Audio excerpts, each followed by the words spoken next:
When Bob went into the nursing home, he had no idea that Medicaid would put a lien on his house and farmland.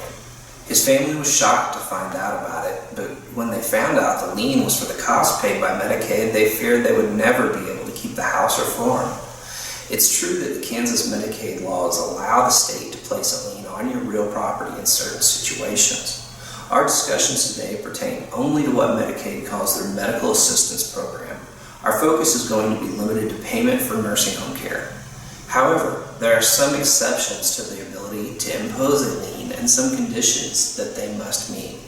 As far as the long-term care program, the first condition is that the property owner must have received inpatient care paid for by Medicaid.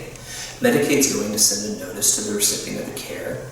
This notice is important as it explains you have the right to a hearing on this, but if you do not act to protect your right, that hearing, you lose it. There are certain situations in which the state cannot impose a lien. For example, if a spouse is still living in the house, or if a child of the recipient is living in the house whom is under the age of 21, blind, or permanently disabled. Any Medicaid lien should be limited to the amount of care paid for by Medicaid.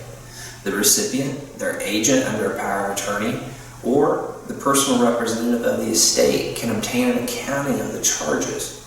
Once they impose a lien, it may be foreclosed except in certain situations.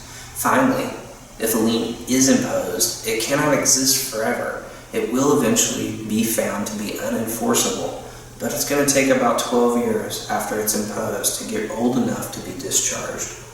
We assist our clients in handling Medicaid liens. We will advise you in regard to the lien, negotiate releases for you, and if necessary, litigate against the government to help protect your rights.